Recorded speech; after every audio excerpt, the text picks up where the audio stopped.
Hi, today I'm going to introduce about how to use machine learning models to build intrusion detector for attacking data. So, it has been a very long war between the attacker and the defenders. The attacker always think about like using several kind of different kind of types of attacks. So for the defender, they also need to improve. Their skills in defending those kind of different attacks. So basically, now there are four main category of attack types: DDoS, R2L, U2R, and probe. So so in this project, the objective is to build a machine learning model to detect the potential attack type and based on feature provided in the connection. So the data set we're using here is from KDD Cup 99. So although it's a little bit old, but we also can learn a lot of things from this data set.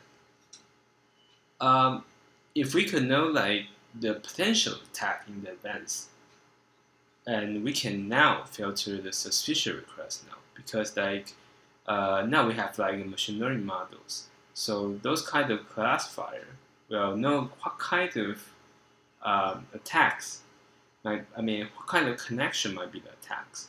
So they can filter them in advance. So or maybe if it's during the connection, it still could like terminate the service. So this way, we can improve the skills in defending for those kind of different attacks. And here is the framework of the system. First, we will do some data explorations, and we do modeling and do analysis. So for data exploration, we will talk about summary of data set, feature introduction, data cleaning, and also like distribution of training data set.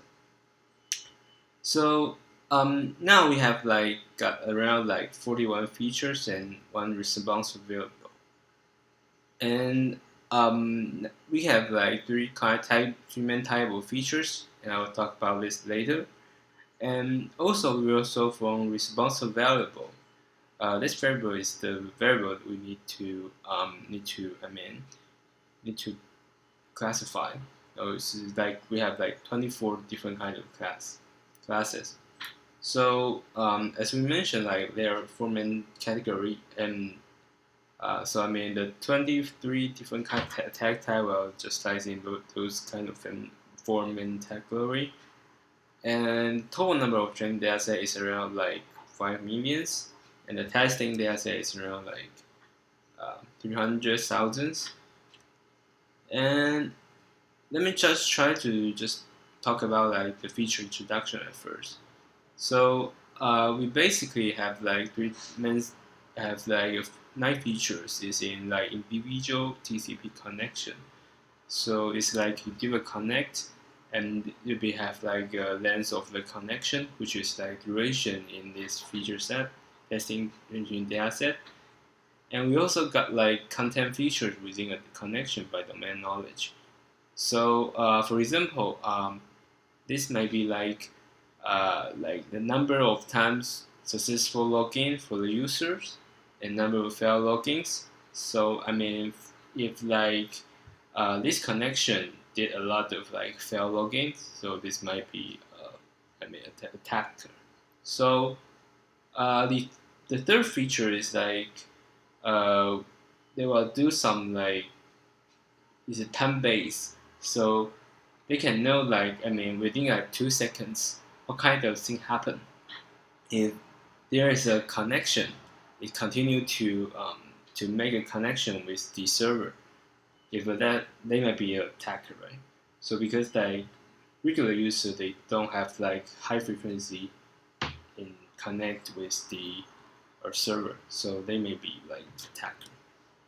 So the first thing we have to do here is to do data cleaning, and this part is very important because by observing those kinds of data, we can find there's some problem in the existing training data set. So the first problem is that there's like too large data set in the training data. So this will be let you just reduce your speed to do some processing or do some modeling. So one of the possible ways to solution is to take only 10% sampling from data. So by taking like 10% sample, we got around like 500,000, and then we can build a data on this, build a model on this data at first, and then we will try the other, final model on the whole data set after we decide what kind of model we want to use. And the second problem is that there's many duplicate rows in this, both in training data set and the testing data set. So one of the best ways to remove those duplicates, because duplicate row doesn't have a lot of meaning on this, because like if you're doing some prediction, if you do it correctly, then you will continue to correct. But if you do it bad, if you give it a wrong label, you will just continue to go wrong.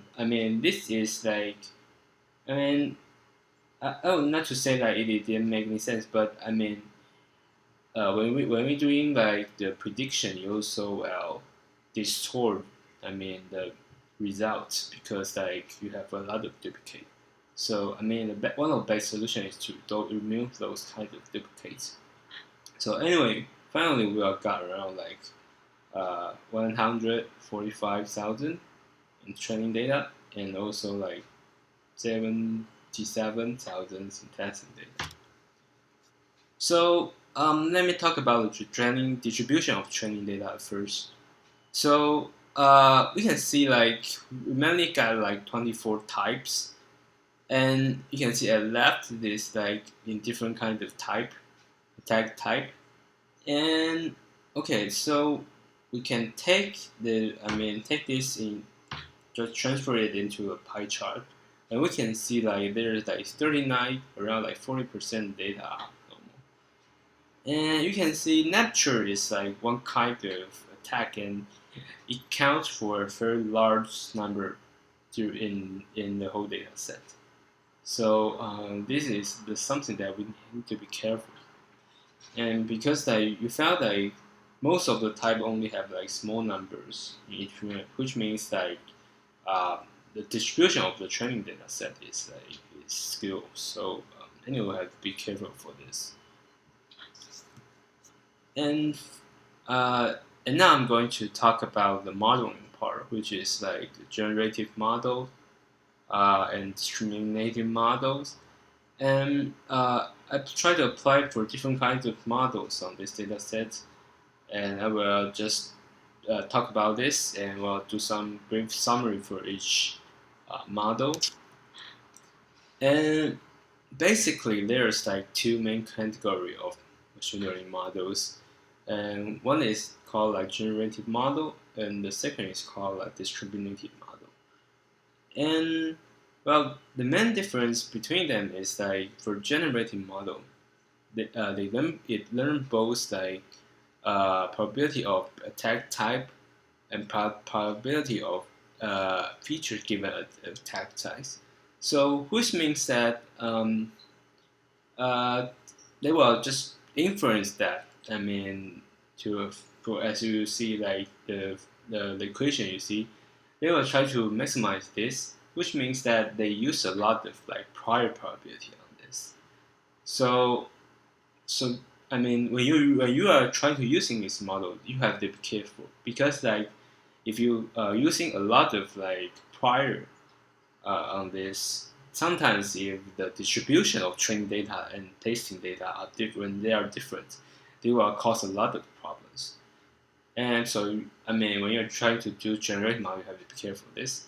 And for discriminative model, it's much more simpler, and is like just using like the probability of the features given a tag type to see like which tag type have the largest probability for this. So for most of the models, they use the discriminative models. They are discriminative models anyway.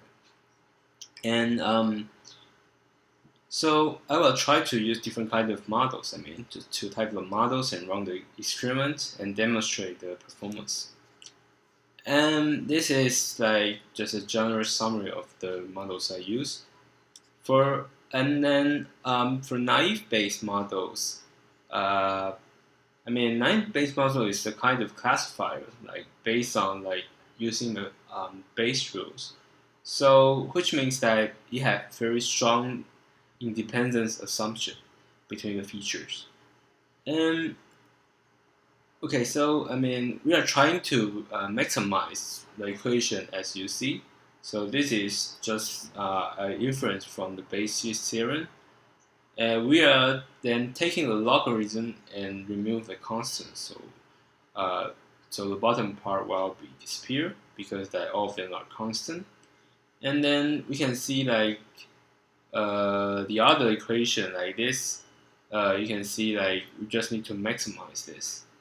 However, as you can see, there will be some problems for this because like you cannot take log 0 because you will cost like infinity, and so you have to deal with the problem like p given attack type of features equals 0. You have to deal with this.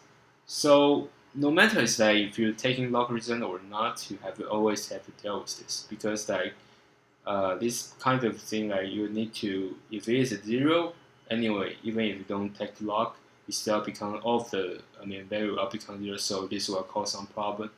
So anyway, the easier way to deal with it is taking smoothing. So okay, this is like the information for knife base that I wrote.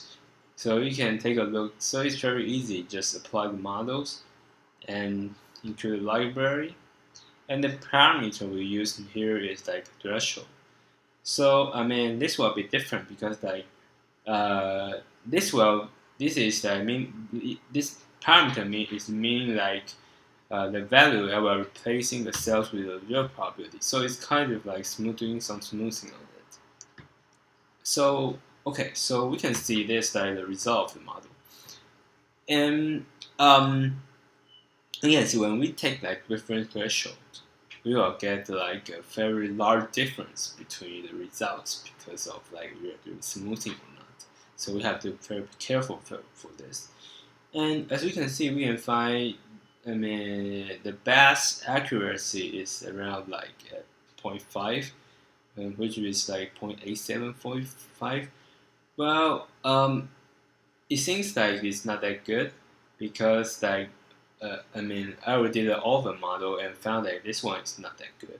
So I want to discuss like why the result is like this. So the first thing I do is for the error analysis. So as you can see, like as I mentioned before, it's like we need to, when we do the generative model, we need to take a look of the distribution of the data set. So as you can see, like for here, you can see the training data is like around like there's like 4.08 others as we mentioned.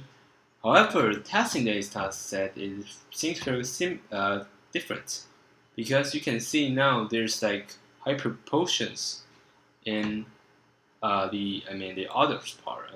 So this part increase. So which means that we have a much more different kind of labels, or instead of just snapshot and normal in this part. So maybe if we use the naive base, which assume that the distribution should be similar because that is use strong prior probability. This assumption might not be correct at here because that distribution is different. So this is like something we need to be careful. And the second one is that I did a very interesting experiment. It's like I did it for building the correlation coefficients for this kind of map. And because like the number of the feature is large, so this run a very long time and also have a lot of rows. Anyway, so from this graph we can see when the circle is larger, which means they have like higher correlations. it could be both, like if it is blue, there will be a positive correlation, and if red is like negative one. Anyways, like uh, we can see there's like a lot of features that have very high correlation with each others. So this didn't satisfy the assumption from naive Bayes, right? Because it used like being naive Bayes, you need to, features to be independent. So this might be another reason why naive Bayes fail. And then I will talk about like logistic regression. So for logistic regression, is a kind of like um, discriminative models, and the goal of the objective is to minimize the cost function, and the cost function is the one that we see at here. So we are trying to finding a model theta j for each attack type j. So we are trying to learn a model. So the model is like a factor. Um, it's like a vector. So for each model j is like theta j is like a vector. And the size of the vector is the feature. Number of features.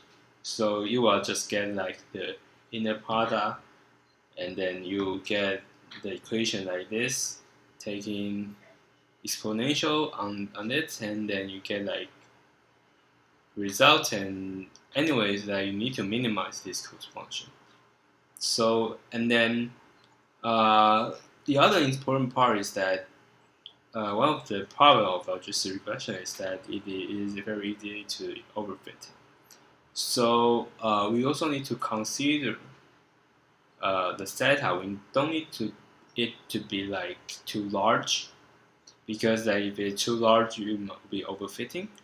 So we need to do some like regularization on it.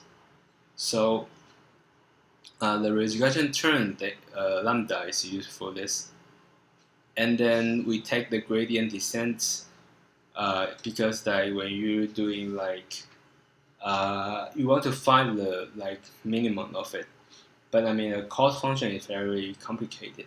So one of the best way to implement this is always taking the gradient. So when you do a gradient descent, you can just keep going down by the slope, and then you find the result that you want, which is like the local max minimum, and then you just output it. So it could maybe it's just in like local minimum instead of like global minimum. So it's better to just run it several times to see the results. Okay, so anyways, like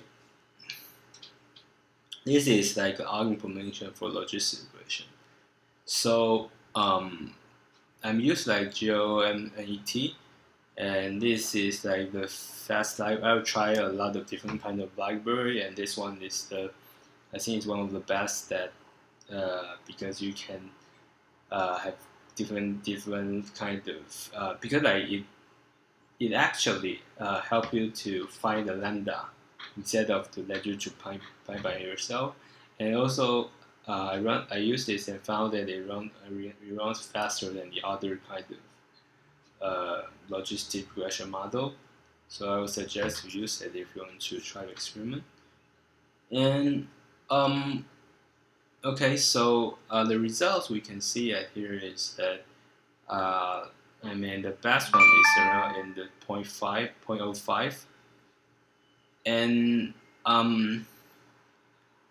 we can see like when we increase lambda, it seems like keeps going down, and it is because like now the training data is not fitting model that well, because like when we increase the lambda, you can see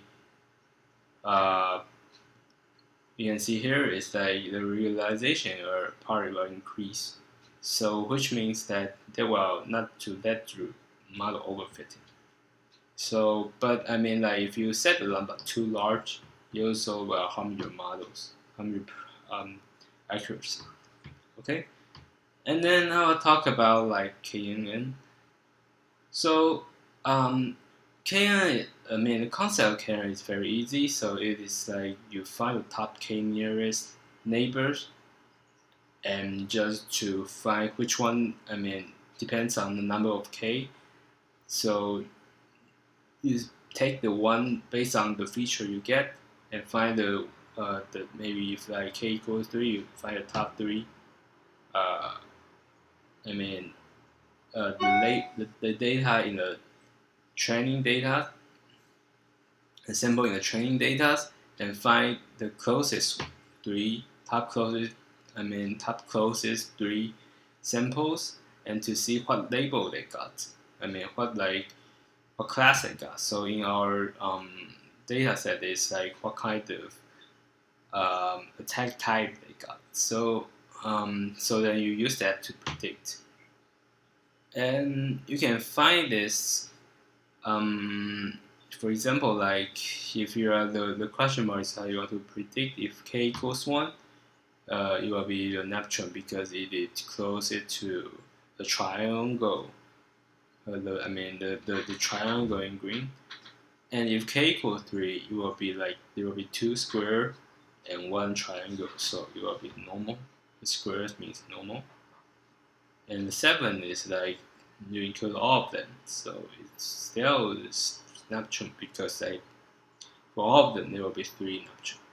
So it's like relatively easy. The concept is easy. So and you got like using the Euclidean distance to measure similarity. Okay, so this is like the implementation for KNN. I tried different kind of package, and I found for some package like library class, it ran fairly slow. So I almost cannot finish one. I think like it takes around like 1 hour for me for each K, and so I would suggest I use Face KNN, and this is like implementation in Big O of N. So they use a model that be much more easier to building the KNN. So I would suggest also using this. For training data for the result, you can see like it didn't like increase a lot. When we increase the K, from result you can find like a K equal to we have the best result. And so it's like a relative weird result, so I would like to discuss of this. Why is like the accuracy for KNN keeps dropping when the number of K increase? So I think this one is very interesting question. And I think one of the reasons is that maybe it's because of some skew distribution, as you mentioned. Because in general, if the distribution is like uniform, you will not have this kind of problem. But however, when you have like very skewed distribution, for example, like when we got, and when you increase the K a lot, for those kind of late class attack types with only fewer samples, you are very difficult to assign a label to them. For example, like we can see the graph. This figure is very interesting.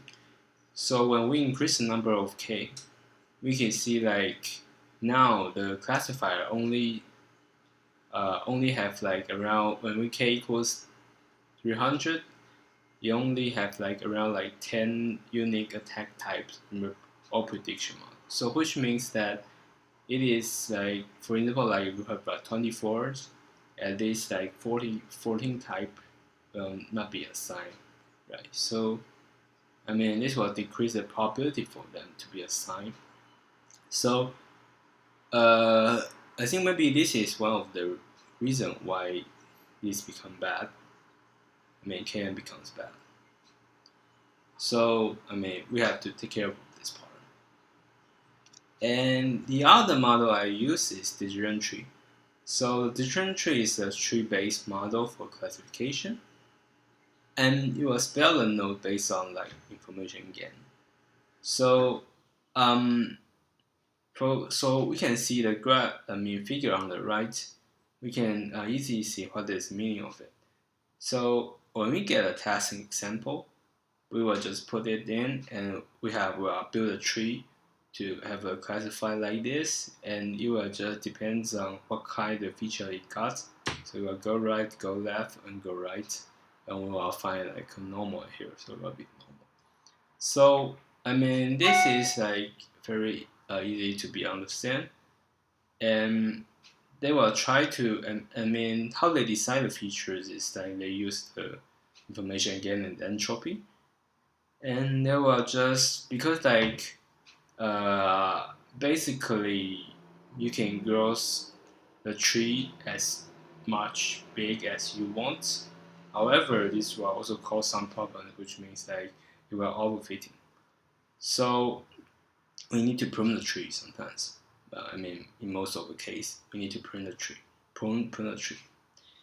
And the other, interesting thing is that decision tree is like very easy to explain the result since it has used the rule-based model, because you can know like what kind of rule you got based on when you put the test and the sample in. You can see which way it goes, and you can also see like which features are much more important than the others.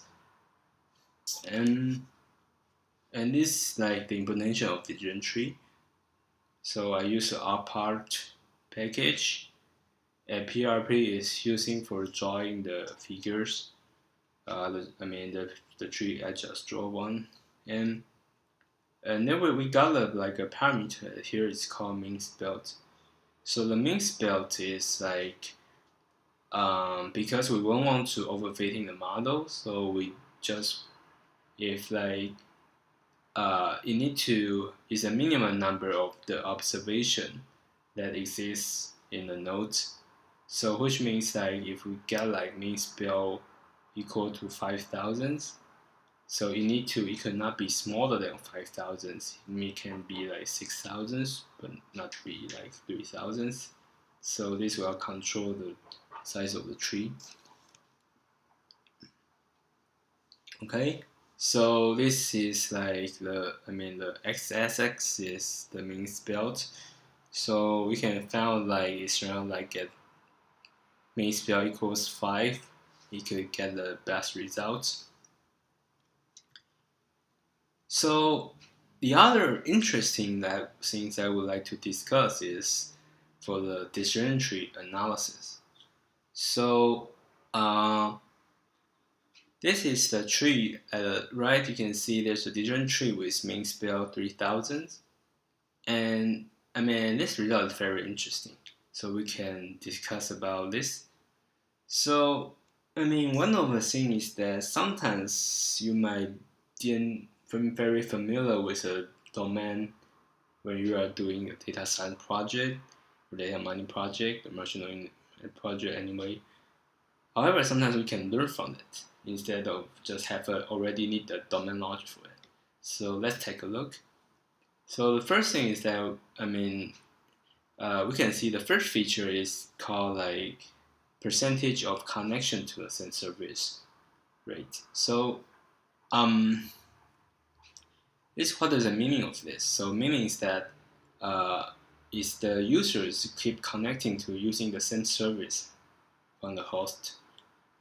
And in general, most users will continue to use the same thing. However, for some kind of attack, they will keep using different kind of service. So that's the thing we can, need to take care about, because like if the attack using different kind of attack on different kind of server, this might be, they may be attacked. So this makes sense, right? So most of the users normally should use the same service, so it makes sense for us. And we can see the second spell A, on the right. We can see like sometimes the server will get a lot of wrong fragments. So, but for most normal users, they will not send a lot of wrong fragments. So if the server got a lot of wrong fragments, they may be just like maybe a kind of attack. So that also makes sense. And for the second build, there's like a percentage of connection to different hosts. So this part is very interesting because I'm not an expert in like network security, but from the graph we can see that here is like there's a neptune and saturn. So if the percentage is less than 0.5, it should be like neptune, and larger than 0.5 it be saturn. And so this is a thing we can learn from it, because I'm not familiar with this and found that this is, if I think like my tree is correct, then I think this will make sense. So we can know that what kind of attacks may have like different kind of connection of different hosts. So Neptune has that, and the Saturn has much more than that. So we can learn from this. And the third spell is like the source byte that sent. So at the time, in 1999, so maybe like 41,000 is a very large number at the time. So it could be an attack at the time. So it also makes sense. And this graph is very interesting, is that you can learn from this, right? And I will discuss about more for this in like later analysis, in the other much more detailed analysis for each different kind of types. And then I will talk about the random forest. So the random forest is like an ensemble method, like combine several kinds of different trees, and so it compensates some disadvantage of decision tree, because decision tree is always something like always can just growing very fast and growing deeply, and will have like low bias but high variance. However, the random forest set here is using the bagging method, so it could reduce the variance to avoid overfitting. So so the key idea is very simple. So we build a lot of decision tree, and for each decision you only use part of features and part of samples, and you build them, and then you also use like when you're testing sample in it, you do some prediction, you get Neptune or no more Neptune, and finally voting for this. So it's like 2, 3 got Neptune, so you have like Neptune at last. And then in a random forest model, is like you can tune the RF. So there's like a function called tune RF. It's like you can tune the parameter in it. So the parameter in a random forest is the features, number of features we use for each tree.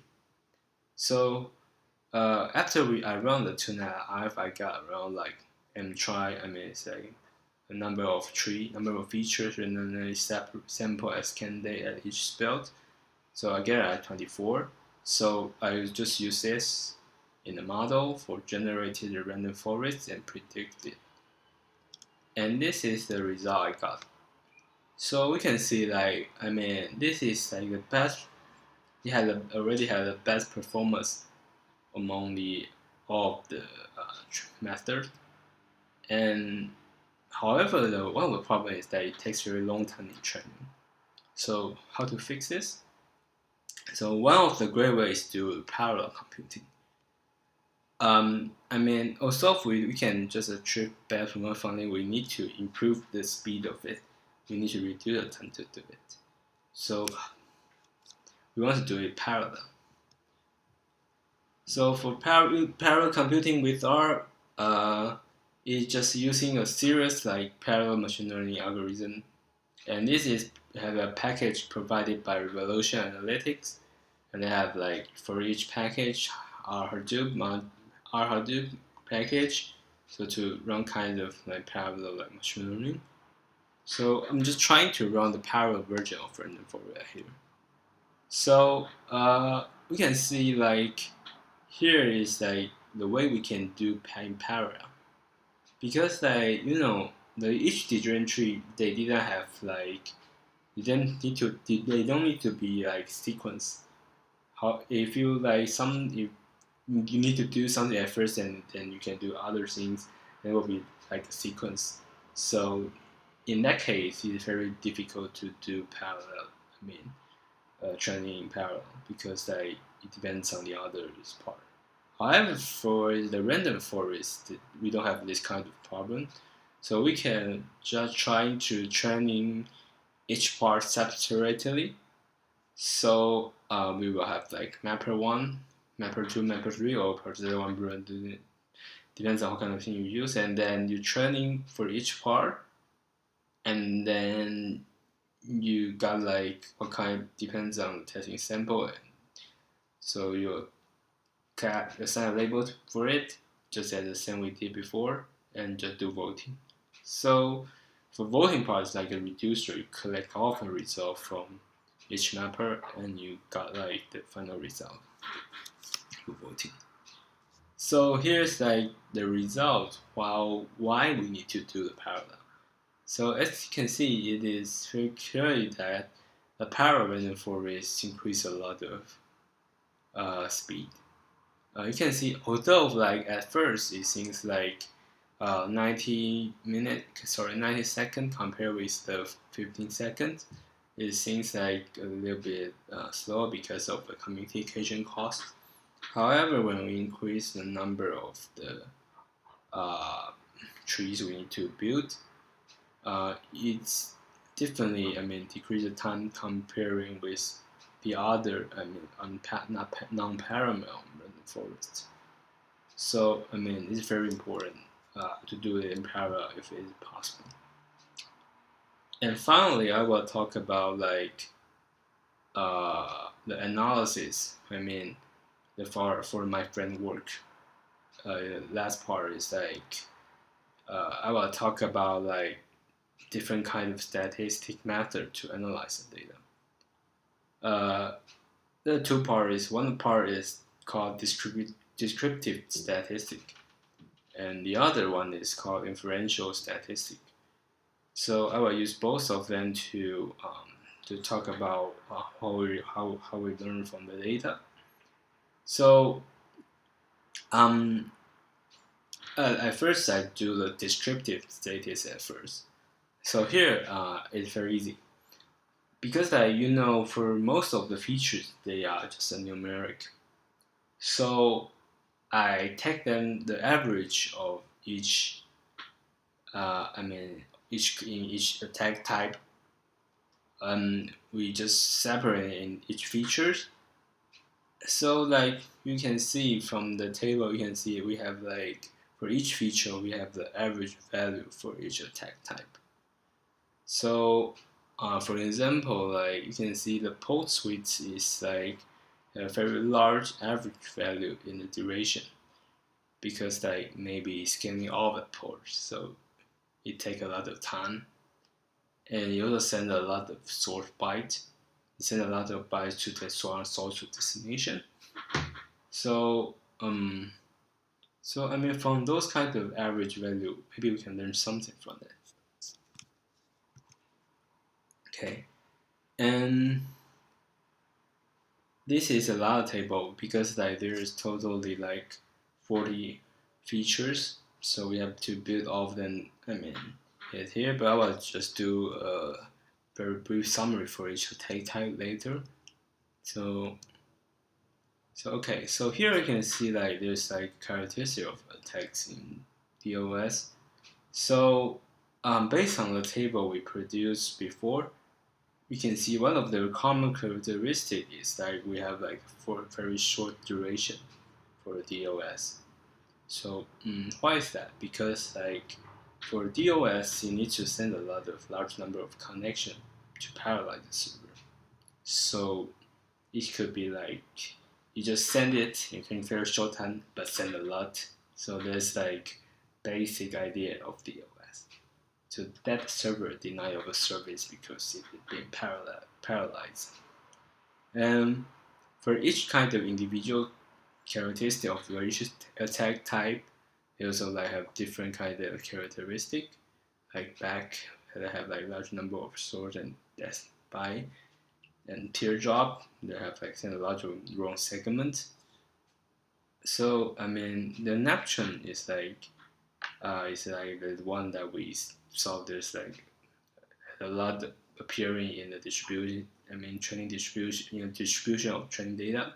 So you have a problem like send a large number of requests in very short time. And for the prop, the common characteristic is that you have very low logging successful rate. So it is almost zero.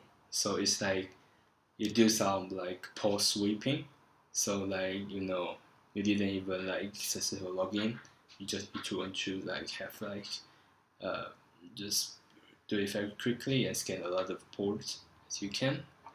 So they also have like port sweeping. Is like they have like a longer duration because you need to scan all the ports. And for IP sweeping, is like they have like high percentage of connected to different kind of hosts because like they need the IP to. I mean, they sweep a lot of IP, so there's like the IP belongs to different hosts. And for the R2L is like they have like very high number of hard indicators. So there's like common character for them. And for example, like for individual one is like for gas password, because like you always, I mean, didn't get the correct password, so you have very high number of failed login. And multi-hop is like you have trying to create high number of like file. So I mean this is very interesting because like when you're trying to go back to find the data what is belong, you can find a lot of interesting things. So you also can learn from data, so you know what kind of things. I mean they have what kind of characteristic. And for U2R is like there's be high number of root accesses, and for example like buffer overflow, you have like a lot of compromised connection, and because like U2R is kind of like trying to unauthorize access to local root privilege, so it has a lot of things like related to doing some like shell pump, so file creation. So it's like trying to want to get the root privilege to do something else.